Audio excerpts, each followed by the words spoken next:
Assalamualaikum warahmatullahi wabarakatuh. Saya Andi Setiawan, NPM 213510241. Di sini saya akan membahas materi tentang Node.js pada mata kuliah Basis Data Dokumen yang diampu oleh Bapak Rizky Fadila. Yang pertama, pengenalan Node.js.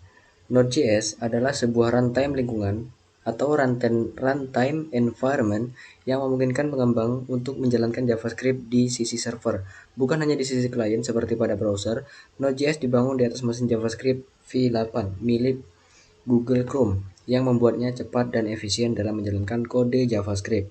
Node.js sangat populer dalam pengembangan aplikasi web, terutama untuk aplikasi yang membutuhkan performa tinggi dan skalabilitas seperti aplikasi real-time, misalnya chat atau game online. Keunggulan utama Node.js adalah kemampuan untuk menangani banyak koneksi secara bersamaan dengan menggunakan model pemrograman non-blocking atau asynchronous dan event-driven.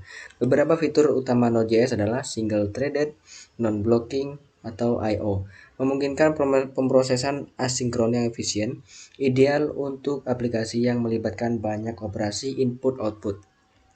Yang kedua, NPM, Node Package Manager, sebuah manajer package yang memungkinkan pengembang untuk mengelola pustaka dan dependensi dengan mudah.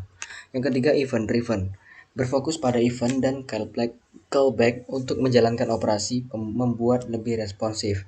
Node.js banyak digunakan untuk membangun server web, API RESTful, aplikasi real-time seperti chat, dan berbagai aplikasi lainnya yang memerlukan kinerja tinggi. Instalasi untuk download Node.js itu bisa mengunjungi link resminya, yaitu link berikut.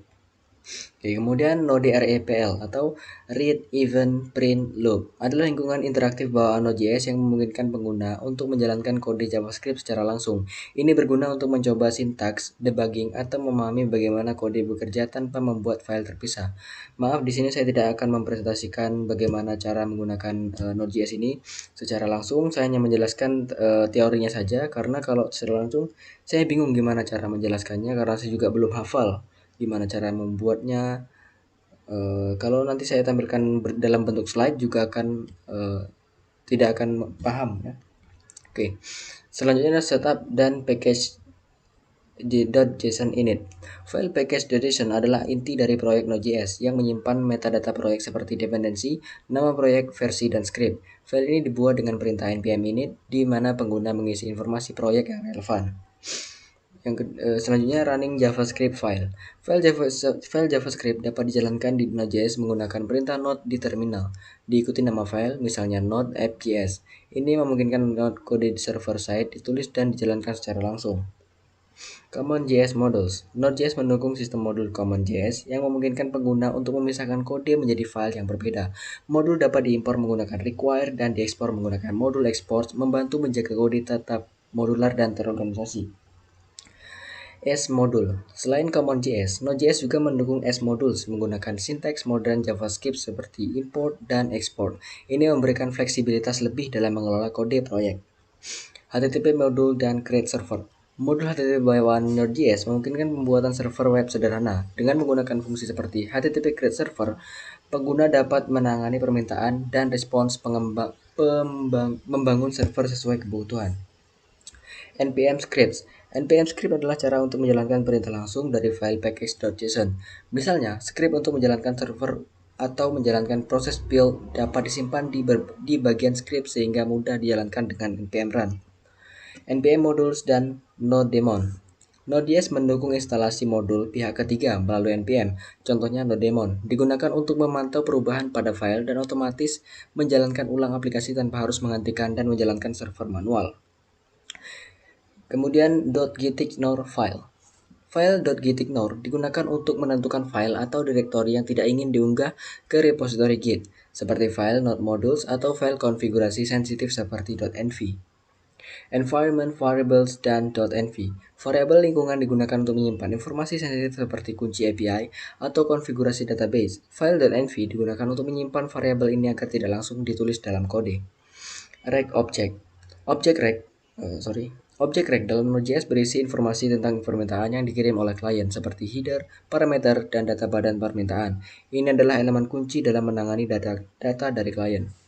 Marking request from Postman. Postman adalah alat yang memudahkan pengujian API. Dengan Postman, Pengguna dapat membuat, mengirim, dan mengelola permintaan HTTP untuk memastikan endpoint API berfungsi sesuai yang diharapkan.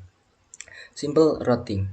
Routing adalah proses penanganan permintaan ke URL tertentu. Dalam Node.js, rute dibuat dengan mengevaluasi rect URL dan menentukan respons yang sesuai, baik berupa teks, file, atau data.json. Loading files. Node.js memungkinkan pengguna untuk membaca, memuat, dan mengirim file ke klien menggunakan modul FS. Ini sering digunakan untuk mengirim file HTML, CSS, atau aset lainnya dalam aplikasi web. Building a simple API. API sederhana dapat dibuat dengan Node.js untuk menangani operasi CRUD atau Create, Read, Update, dan Delete. Data dikirim dan diterima melalui permintaan HTTP menggunakan format seperti JSON untuk komunikasi antar klien dan server. Middleware. Middleware adalah fungsi perantara yang dijalankan sebelum permintaan mencapai header route. Middleware dapat digunakan untuk autentikasi, logging, atau memproses data permintaan.